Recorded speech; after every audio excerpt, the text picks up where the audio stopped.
Sobre el aumento de 2024 de los nombrados, si bien es cierto, se estuvo trabajando sobre el respecto, no está contemplado en el presupuesto 2024.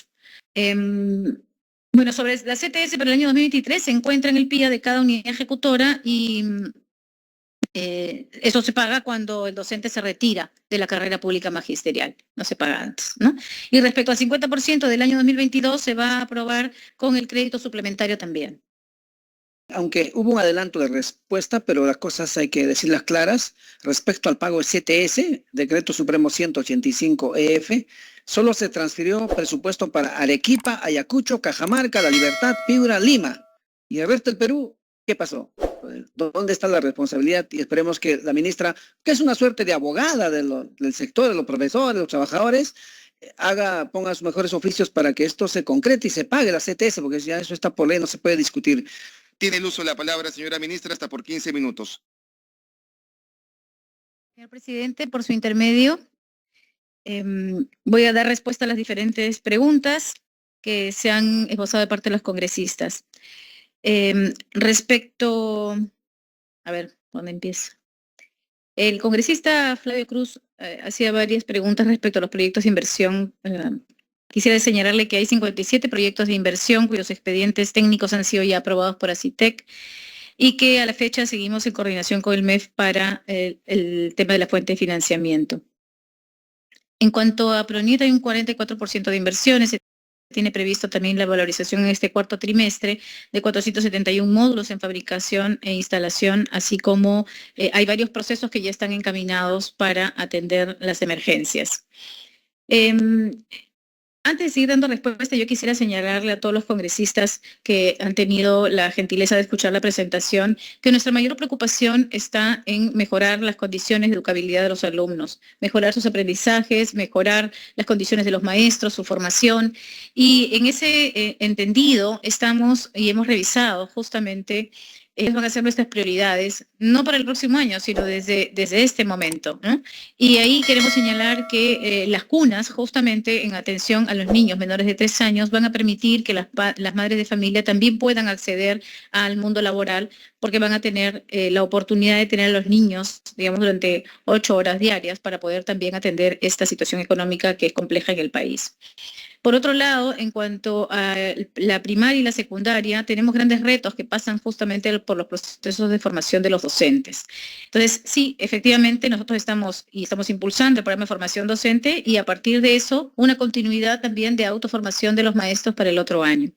En ese entendido, la educación secundaria, en la educación secundaria técnica, que se dan en los centros de formación en alternancia, que bien señalaban hace un momento, ¿no? Son parte justamente de las intervenciones pedagógicas que el Ministerio de Educación continúa el año 2024.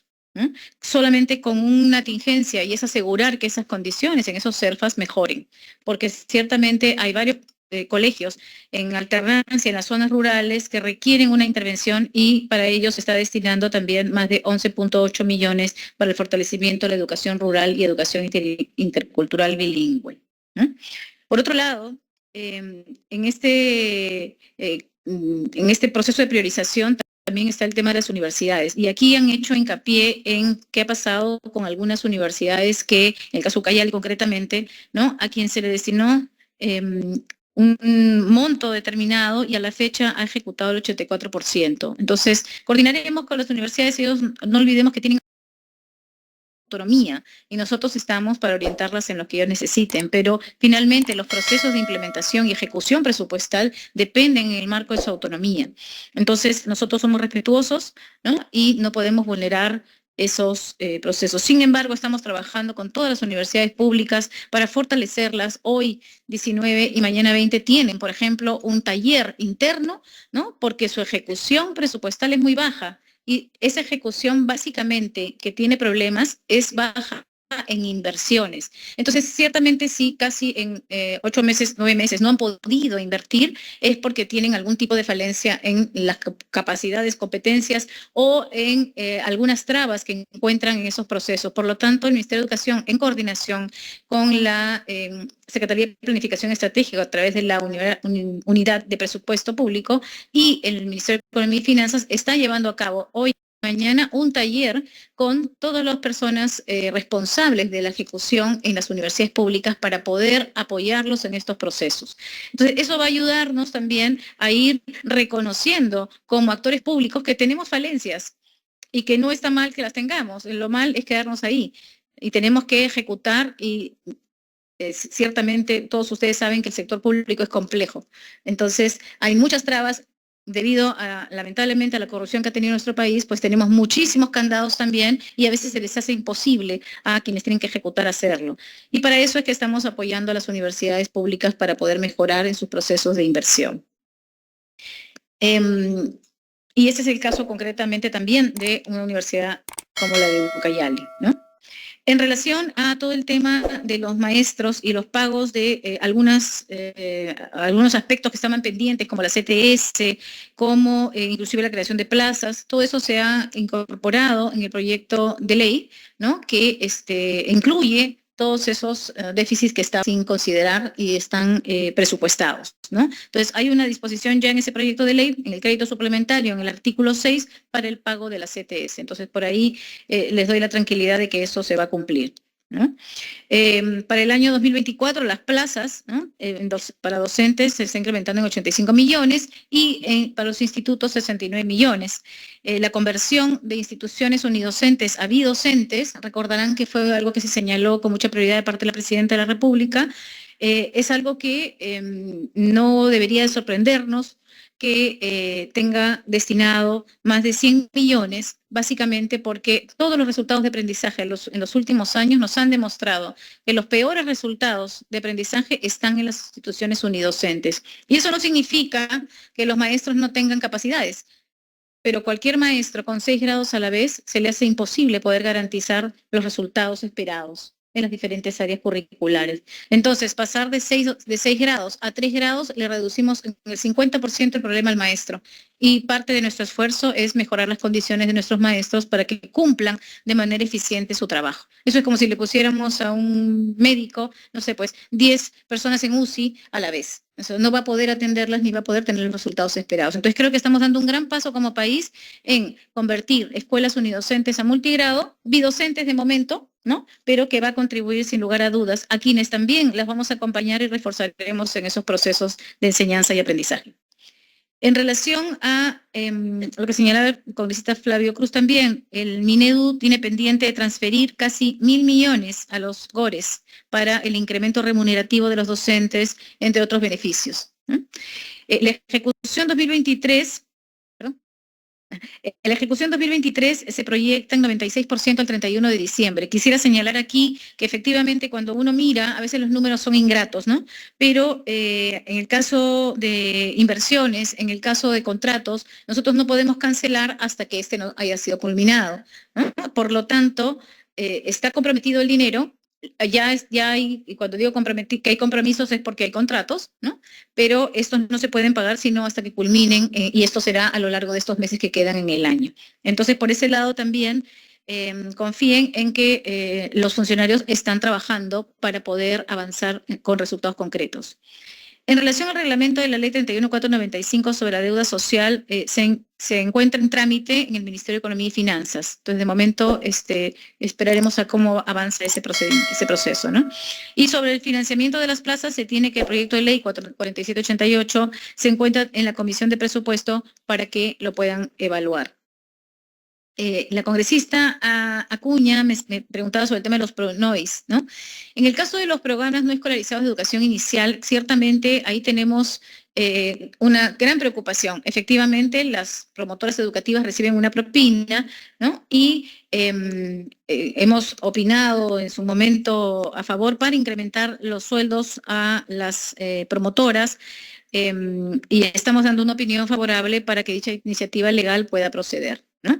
Nosotros somos conocedores que los programas no escolarizados de educación inicial que se deberían encontrar básicamente en zonas rurales, ¿no? Porque para esto en los años 70 fueron creados, ahí donde hubiera dispersión, debería de priorizarse y mejorarse inclusive en sus intervenciones. Sin embargo, en las zonas periféricas de Lima, por ejemplo, y algunas zonas urbanas, tenemos que tener una tendencia también a ir incorporándolos en los jardines, porque el programa no escolarizado básicamente tiene su esencia y su creación es para aquellas zonas que son más dispersas y por lo tanto la comunidad nos ayuda y no justifica una construcción de alguna infraestructura.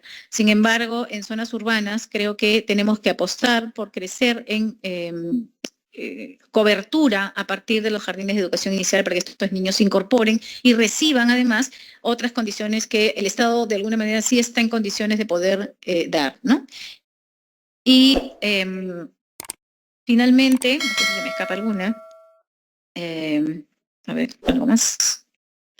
Sí, respecto... El tema de clases de educación física. Señor presidente, disculpe. Sí, respecto a los docentes contratados de educación física, bueno, vamos a revisar la normativa que me ha señalado, la voy a revisar, no la tengo aquí a la mano, ¿no? Nuestro director de educación técnico-normativa ya se reunió hace un momento con los profesores que están aquí presentes, ¿no? Entonces hemos ido adelantando esa conversación, así que de nuestra parte, que sepan también que estamos abiertos al diálogo para poder ir incorporando algunos aspectos que para nosotros son prioritarios y que sin lugar a dudas se centrarán siempre en la calidad de la educación, tanto para los estudiantes como para los docentes, que son un actor fundamental en el proceso. Muchas gracias, presidente. Muchas gracias, señora ministra de Educación. Al no haber más acciones, le agradecemos. Sí, segunda ronda, dijo usted. Congresista Flavio Cruz tiene el uso de la palabra y luego la congresista Katy Ugarte. Y cerramos con el congresista Roberto Sánchez, no sin antes la intervención de la congresista Carol Paredes. Adelante, congresista Flavio. Muchas gracias, presidente. Sí, aunque hubo un adelanto de respuesta, pero las cosas hay que decirlas claras. Respecto al pago de CTS, Decreto Supremo 185-EF, solo se transfirió presupuesto para Arequipa, Ayacucho, Cajamarca, La Libertad, Piura, Lima. ¿Y el resto del Perú? ¿Qué pasó?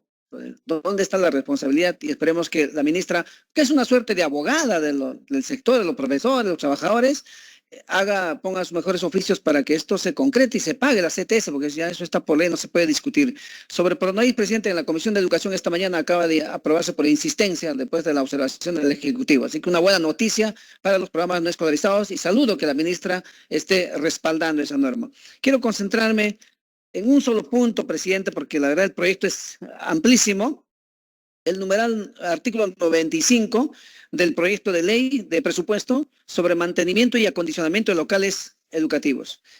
A varios ministros ya hemos exhortado y nadie ha sido capaz y no sé, ojalá la ministra pudiera revolucionar y cambiar todo esto, ¿no? Se está asignando 1.602.800, ¿no?, para temas de contratación de servicios de seguimiento, monitoreo, evaluación y asistencia técnica de las actividades previstas en el citado programa. Esto se refiere al programa Mantenimiento de Locales Escolares. ¿En qué consiste? No sé si se hace capacitación o se hace asistencia técnica, se utiliza un aplicativo. ¿Cómo se gasta este monto? Más de 1 millón, porque finalmente llega a los directores, al Banco de la Nación, los directores a través de un comité ejecutan, informan, ¿no? Ahí hay una desnaturalización también, señor presidente, a través de la ministra, de que prácticamente se está haciendo construcción, no solamente mantenimiento preventivo, o sea, no preventivo, o sea, ya se ha repintado y repintado los servicios higiénicos, pero como va presionado el especialista en la SUGEL, sí o sí tiene que aprobar porque hay que ponerle una pared, un gras sintético, no sé, algo más por ahí en la azotea, y entonces se está haciendo construcción. Y el ministro de Educación, o se está haciendo el desentendido, se están haciendo los locos, o no están fiscalizando. Y eso va a seguir pasando. Ahí tenemos que darle un giro, señora ministra, respecto al tema de mantenimiento. Son 14 años en la misma rutina. Y nadie en el ministerio ha sido capaz de reorientar eso. Estamos, repite. Es más, ahora, pero no se visualiza el tema de monitoreo, evaluación, asistencia. Hay un informe, ¿cuál es el impacto? Y se repite. Se copia y pega de todos los años y no se cambia esa exhortación, señor presidente, para que pudiera darnos una respuesta. Y ojalá la señora ministra pueda impulsar un real cambio en el tema del presupuesto por mantenimiento de locales escolares. Muchas gracias. Muchas gracias, congresista Flavio Cruz, por sus preguntas complementarias. Tiene el uso de la palabra la congresista Katy Ugarte. Gracias, presidente, por su intermedio con la ministra de Educación. La preocupación más que todo a nivel nacional y especialmente en mi región Cusco son las brechas de infraestructura. Las brechas de infraestructura no solamente en la zona urbana, sino la zona rural. La hemos dejado de lado por una serie de requisitos que no permiten a los alcaldes elaborar un expediente técnico, porque jamás van a cumplir el número de estudiantes que piden en una zona rural. Modificar el número de estudiantes. Entonces, las zonas rurales siempre van a estar relegadas en atención y yo creo que esto es urgente desde el Ministerio de Educación modificarla. El otro punto, ministra, presidente, a través de su intermedio, es que se amplíe el programa de alimentación Cali-Guarma para los PRITES de 0 a 3 años. Estamos viviendo una situación crítica de la anemia. La anemia ha acrecentado, ministra. ¿Cómo vamos a exigir logros de aprendizaje aunque el maestro tenga doctorado o especialidades? Jamás vamos a lograr logros de aprendizaje cuando tenemos más del 50% de niños anémicos. Entonces, yo creo que se debe priorizar la alimentación en niños desde 0 a 3 años en los PRITES y normalmente que ya tenemos en los PRONOIS e iniciales y en la educación básica regular. Por otro lado, tenemos brechas abismales ya. Cada vez lo andamos pidiendo con documentos. Me parece que todo se queda en papel. Personal administrativo y personal para los pedagógicos a nivel nacional. Carecemos en ese aspecto.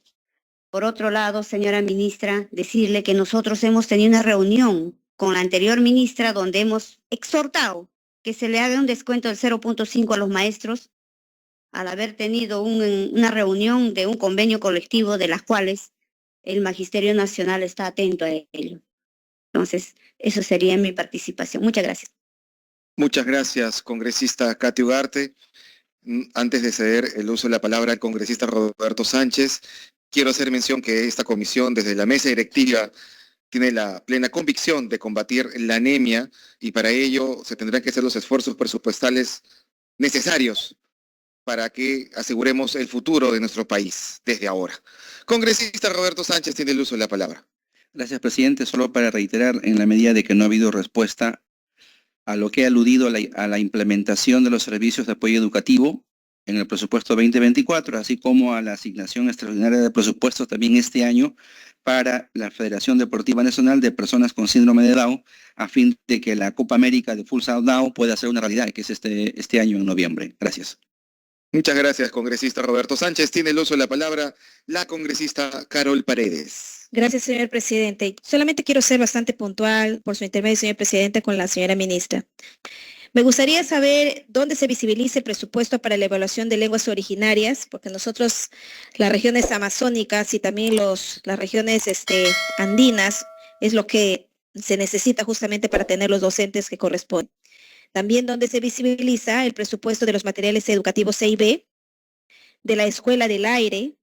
Y luego el otro tema que nos preocupa a todos y todas, señor presidente, por su intermedio de la señora ministra y a su equipo, donde se visibiliza el pago de propinas para alfabetizadores, porque esto no se ve en el presupuesto 2024. Y último, no sé si he estado distraída, pero lo que puedo volver a preguntar es, donde también se visibiliza el presupuesto de obras por continuidad, porque hay muchas instituciones educativas que necesitan terminar sus infraestructuras, pero que hasta la fecha no tienen presupuesto. Por ejemplo, la institución educativa de G. Pelacio, que queda en la provincia de Moyobamba, región San Martín. Muchas gracias, congresista Carol Paredes. Tiene el uso de la palabra la congresista María Acuña. Señora ministra, en el presupuesto 2024, quisiera hacerle una pregunta. ¿Se ha considerado la ejecución del estadio Elías Aguirre de Lambayeque? Estamos hablando de los IPD. Y la segunda pregunta, los colegios bicentenarios que están en construcción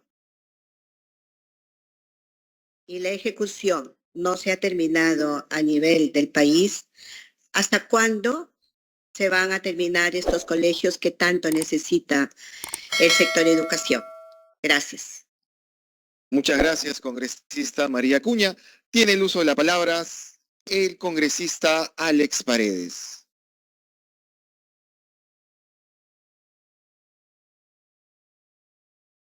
Congresista Alex Paredes, tiene el uso de la palabra. Gracias, presidente. Para reiterar y en respuesta clara y contundente de la señora ministra por su intermedio, si nos puede señalar, ¿hay o no hay aumento a docentes nombrados? ¿Hay o no hay aumento a los auxiliares de educación? ¿Hay o no hay aumento a los trabajadores administrativos del sector educación? Segundo, 2 años consecutivos, el Congreso de la República ha aprobado presupuesto de 1.000 millones para la bonificación de preparación de clase que gobiernos anteriores no nos pagaron conforme a ley. ¿Hay o no hay una propuesta de parte del Ministerio de Educación para replicar lo que se ha hecho en 2 años anteriores? En tercer lugar, hay un bono, producto de una negociación colectiva, donde se va a aplicar un descuento, una retención ilegal. Lo que nosotros queremos señalar o pedir en la propuesta que se ha hecho.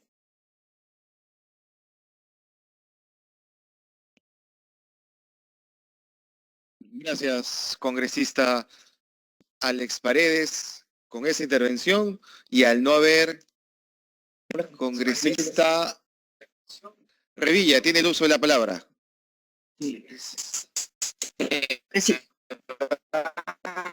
Sindicato ejerciendo su derecho a la libertad sindical. A ver, un momento, parece que hay una interferencia. Congresista Revilla, tiene el uso de la palabra. Presidente, ¿me escucha? Fuerte y claro. Oye, presidente, solamente yo sé que no es materia de la discusión, pero aprovechando que se encuentra presente la ministra de Educación o que están hablando de la cartera de Educación, presidente, quería mencionar que falta una transferencia financiera para que los niños que han clasificado los Juegos Deportivos Escolares puedan participar. El gobierno regional de Piura está solicitando que se termine la transferencia financiera en ese rubro para que los chicos que tienen que participar, que han clasificado las siguientes etapas, es un tema ya presupuestado, es un tema que está en la cartera del Ministerio de Educación.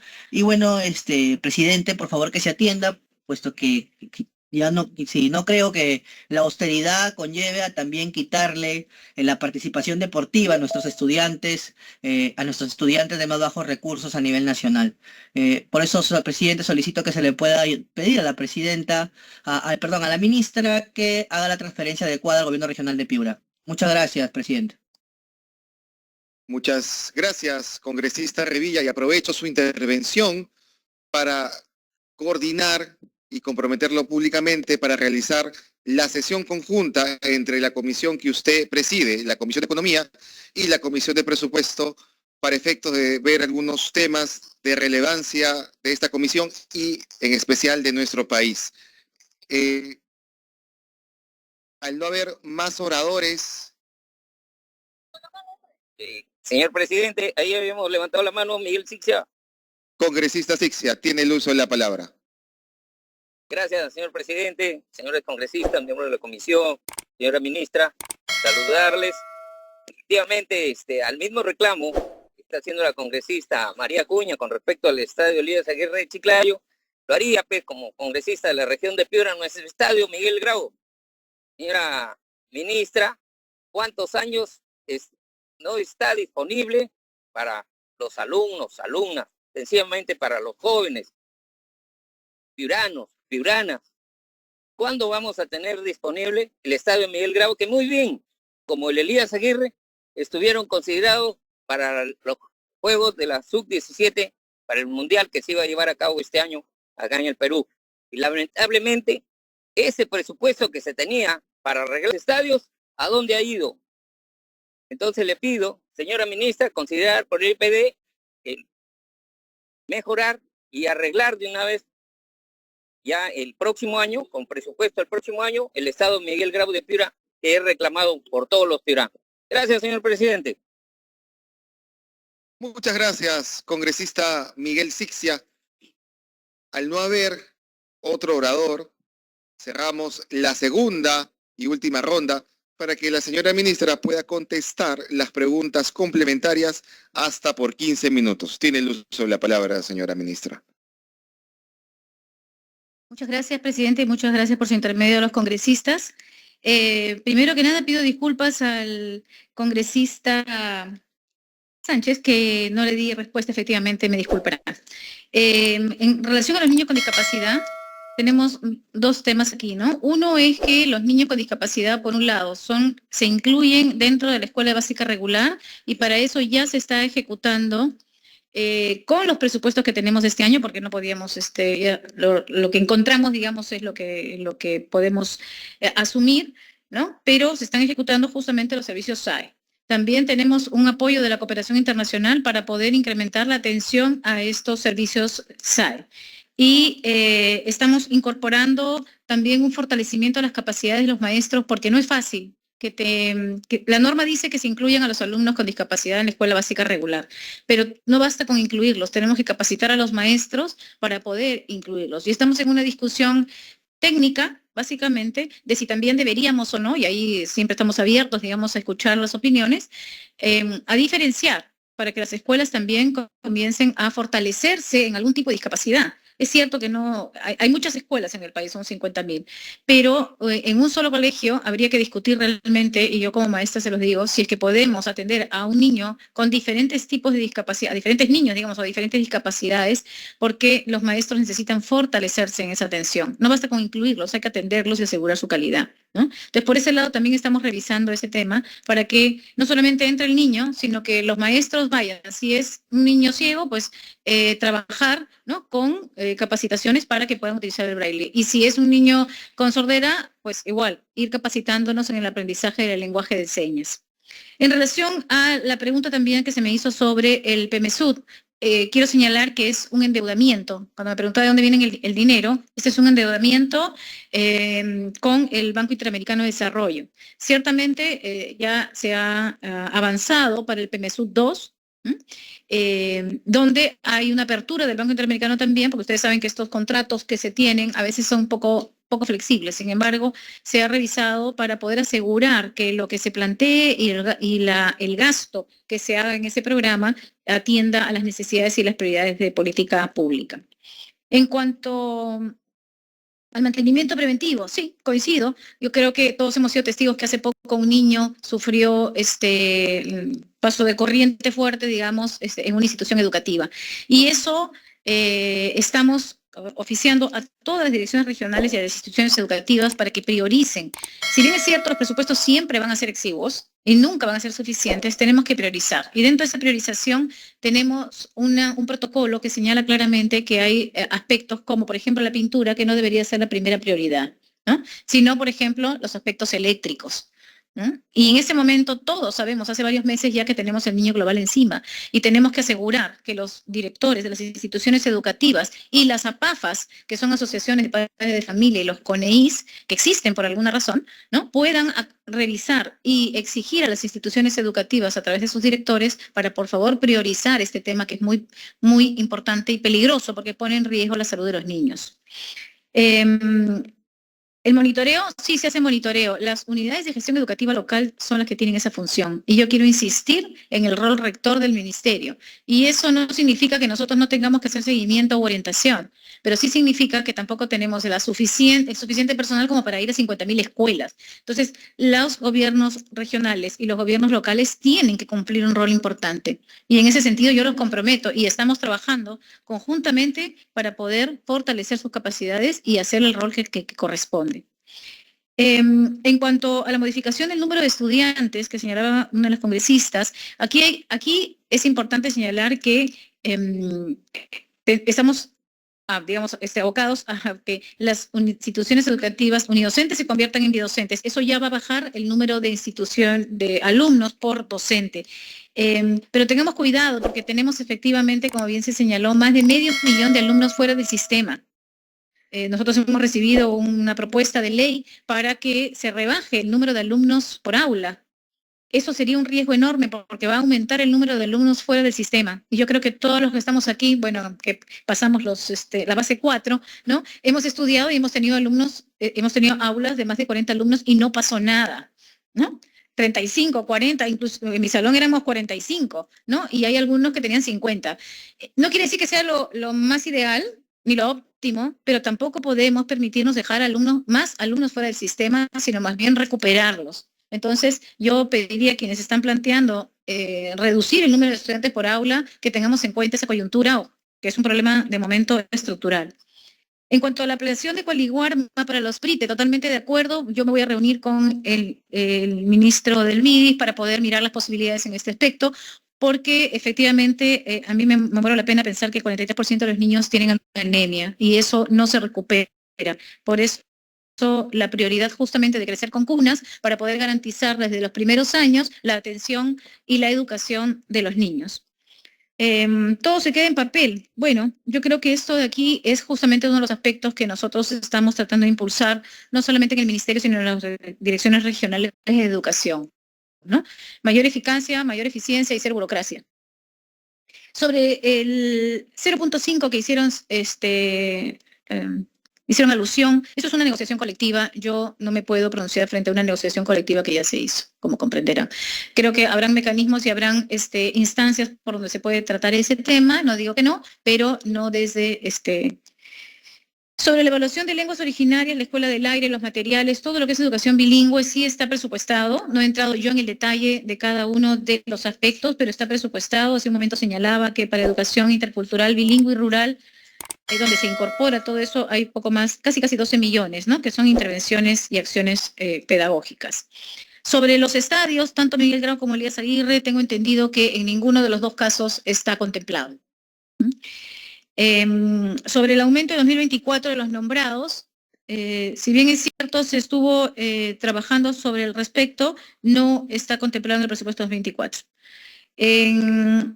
La falta de transferencia a los gobiernos regionales, quiero señalar que el día viernes se aprobó justamente el decreto supremo, ¿no? 2023, que incluye justamente la transferencia de los recursos para los juegos. Por lo tanto, no se ha detenido nada y hago un llamado a los gobiernos regionales para que rápidamente puedan transferir y continuar con los juegos, ¿no? Eso fue realmente un tema de tiempos en cuanto a las transferencias. No podíamos transferirlas mientras que no tuviéramos el habilitante legal.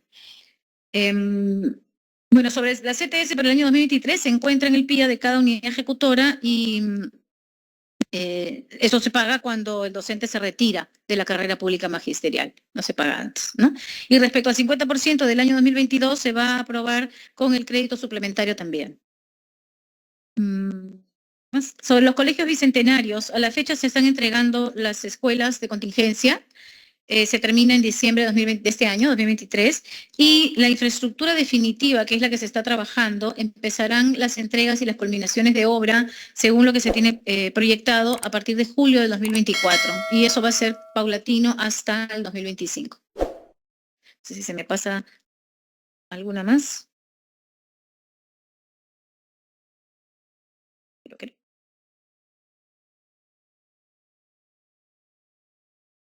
Así.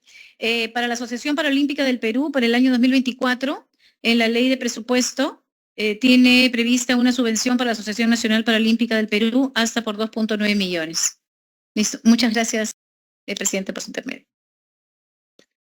Muchas gracias, señora ministra. El congresista Revilla, César Revilla, que planteó el tema de las transferencias para los juegos, no ha sido atendida su pregunta. ¿Cuándo se va a transferir el presupuesto para el gobierno regional, concretamente de Piura? Sí, el día viernes se ha publicado justamente ese decreto supremo, un momentito, 200-2023, que incluye la transferencia de los recursos para los juegos. Sí, debe estar transfiriéndose entre... Cada gobierno regional se transfiere, ¿no es cierto? Ya el habilitante legal salió y por lo tanto ya debería estar por transferirse. Ok, es un tema procedimental entonces. Exactamente, sí. Ok. Gracias. Queda claro, señora ministra. Ok.